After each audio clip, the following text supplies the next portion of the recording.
உங்க அம்மா பேர் இருக்க நான் ஓத்தான ஒத்துக்க மாட்டேன்.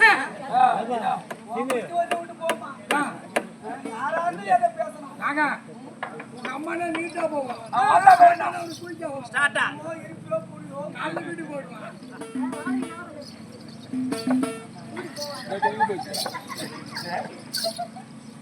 எங்க அப்பா திருசங்க மகாராஜன். எங்க அம்மா யார் தெரியுமா? யாரு?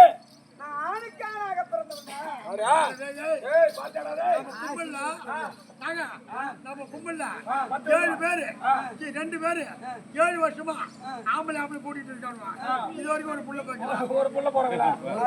அது நான் என்ன பண்ணுவேன்? ஆணுக்கானாக ஒரு பெண்ணும் ஒரு ஆணும் ஒன்று கூடி அதனுடைய ஓடின் வழியாக பிள்ளை சிறக்கும். அத போல பிறந்தவன் நான். அப்பா எங்க அப்பாவும் ஆம்பளதான், எங்க அம்மாவும் ஆம்பளதான். அதிர்ச்சியமா இருக்கு. நெய்டா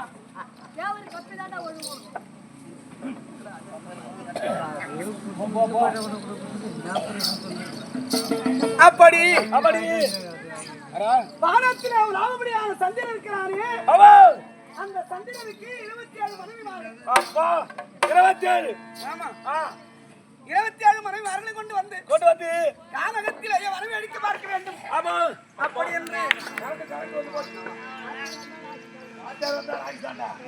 வனத்திலேயே அங்க ஒரு ஆள் கொண்டிருக்கிற நேரத்திலே வேட்டையாடினான் சந்திரன். வேட்டையாடும் போது அவனுக்கு அற்பதிகமாகிவிட்டது. தண்ணீர் அருந்து வேண்டுமே. நீர் அருந்து வேண்டுமே. அப்படி என்று அவன் வேட்டையாடி வனம் இருக்கிறதே, அந்த வனம் உமாதேவி வனம்.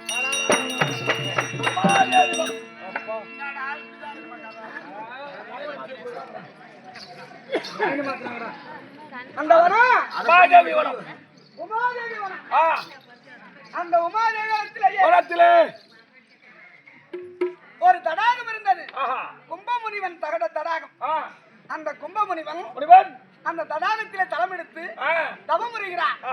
அதுல ஆண் இறங்கினால் பெண்ணாக மாற வேண்டும், பெண் இறங்கினால் ஆணாக மாற என்று சபம் கொடுத்து வச்சிருந்தான், சபித்து வச்சிருந்தான். அந்த குளத்திலே சந்திர வேட்டை ஆடி அந்த குளத்துல தளமிருந்தான் இறங்கினான். இறங்கின உடனே பெண்ணா ஆணாக இருந்த சந்திரன்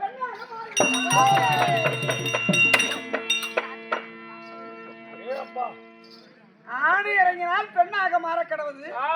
பெண்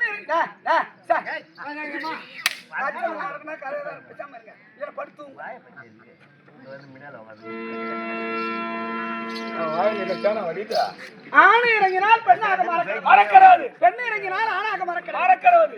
இது கும்பமுனி வனத்திலே கும்பமுனியுடைய சாபம். அந்த வனத்திலே ஜலம் அருந்தலாம் என்று சந்திரன் இறங்கின உடனே ஆனா இருந்த சந்திரன் பெண்ணாக மாறிவிட்டார். உலகத்தில் அழகானவன் யாருன்னா சந்திரன் தான். தெரியுமா? அந்த சந்திரன் பெண்ணா மாறின உடனே ஆரோக்கியபுரி ஆளக்கூடிய மன்னனுடைய தேவி ரவிய போல பல வளர்ந்து இருந்தான். இந்த தேவி நாரதனுக்கு தெரிந்தது.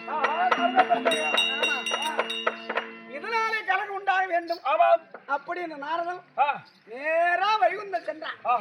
வைகுந்தம் சென்று தாத்தா பெரிய தாத்தா அந்த உமாதேவி வனத்திலே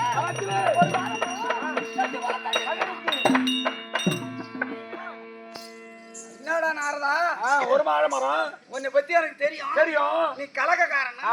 என்ன ஊர்ல ஒரு வாழை மரம் 2 குளத்தை. என்ன ஊர்லடா தாத்தா நீங்க வந்து பாருங்க.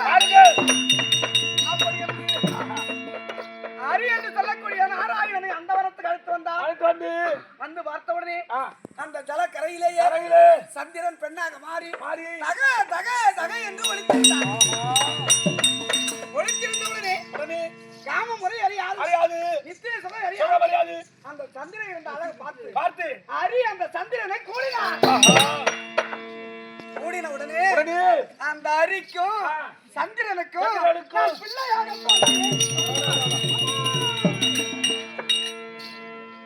பார்த்தா நாரதன் நாராயணன் பார்த்தார்.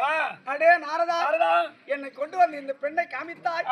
நான் மோகத்தினாலே அந்த பெண்ணை சேர்ந்து எனக்கும் அரிக்கும் சந்திரனுக்கும் பிள்ளை பிறந்து விட்டது. இதை என்னடா செய்வது அப்படி என்று சொல்ல தாத்தா பிள்ளை இல்லை என்று சொல்லி சூரிய குலத்து அரசனாக இருக்க முடியாது திருச்சங்க மகாராஜன் நெடுநாளாக நாட்டை அவர் பிள்ளையே அப்படி என்று நாராயணா கோவிந்தா அப்படி என்று ஒன்னையே கோரி தவம் செய்கிறார். அவரிடத்தில் இந்த பிள்ளை ஒப்படைக்க வேண்டும் அப்படி என்று சொல்ல அங்கிருந்து கொண்டு வந்து அயோத்தி நாட்டுக்கு அரசனாக இருக்க முடியாது திருச்சங்க மகாராஜனத்திலே என்னை ஒப்படைத்தார். காணாத ஒரு மன்னனுக்கு செல்வம் கிடைச்சா எவ்வளவு ஒரு புகழ்ச்சியா இருக்குமோ அதே போல எங்க அப்பா திருச்சங்க மகாராஜன் பிள்ளை கிடைத்து விட்டது அப்படி என்று என்னை தூக்கி முத்தமிட்டு ஆராட்டி சீராட்டி இது அரிக்கும் சந்திரனுக்கு பிறந்ததினாலே இந்த பிள்ளைக்கு பேரு ஹரிச்சந்திரன்.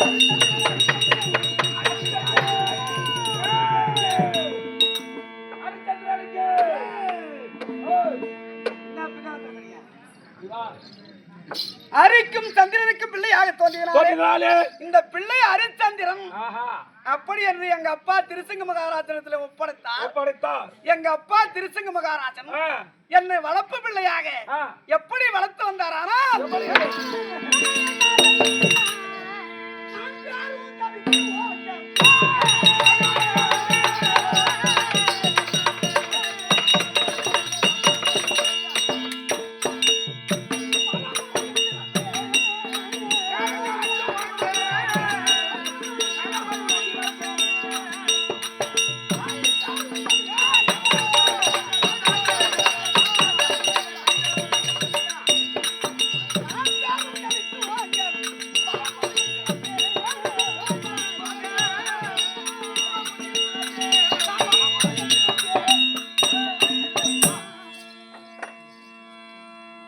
ஒரு பிள்ளைய தாய் தந்தை பெத்துட்டா போதாதுரா அத வரமுறையோடு வளர்க்கணும். ஒரு பிள்ளை தவறு செய்யறானா அந்த தவறு செய்யறதுக்கு யாரா காரணம்? தாய் தந்தை அது எப்படி வளர்க்கணும்? மத்தளக்காரர் இருக்கானே செந்தில அவன் அப்போ மத்தளக்காரரு காசாங்க அவர் தோல் மேல தூக்கி போட்டு போறான் இந்த பையனை கால் சட்டை கூட போடாம தெரியாது அவனுக்கு. அதெல்லாம் எனக்கு தெரியாது. ஒண்ணும் போய் அந்த ஆளு ஒரு கோட்டு வாங்கி கட்டிங்க இவரை ஊத்தி கொடுப்பாராம். அப்பதான் மத்தாத்துல உட்காருவான். இப்படி தாவி ஏறி உட்காருவான். என்னைக்கு அந்த ஆளு இவனை ஊத்தி கொடுத்து கெடுத்தானோ இவன் ஊத்திக்கிறதா வந்துக்க உட்காரான். 5000 வேலை நடக்குதுடா. எங்கதான் நடக்கல வேலை நெல்ல சுயநலமா இருந்தா வேலை நடத்துறது ஒண்ணு மயக்கத்துல வேலை நடத்துறது ஒண்ணு. அது வேற இது வேறதான். மயக்கம் தெளிஞ்சாதான் மத்தாலும் சத்தம் கேட்கும். மயக்கம் தெளிஞ்ச வரைக்கும் சத்தம் கேட்காது. ஒரு நாள் பண்ணணும். ஒரு நாள் செஞ்சாலும் ஆமா 2 நாள் செஞ்சாலும் தவறுதான். அந்த வருஷம் பூரா செஞ்சாலும் தவறுதான். ஒரு நாள் தவறு பண்ணிட்டான். இதுக்கெல்லாம் காரணம் யாரு? தாய் தந்தை. இளமையில கல்வி இளமையில எழுத்து. இளமையில ஒரு பிள்ளையை எப்படி சேர்க்கையில சேர்க்கணும் எப்படி அதை வளர்க்கணும் அப்படி என்று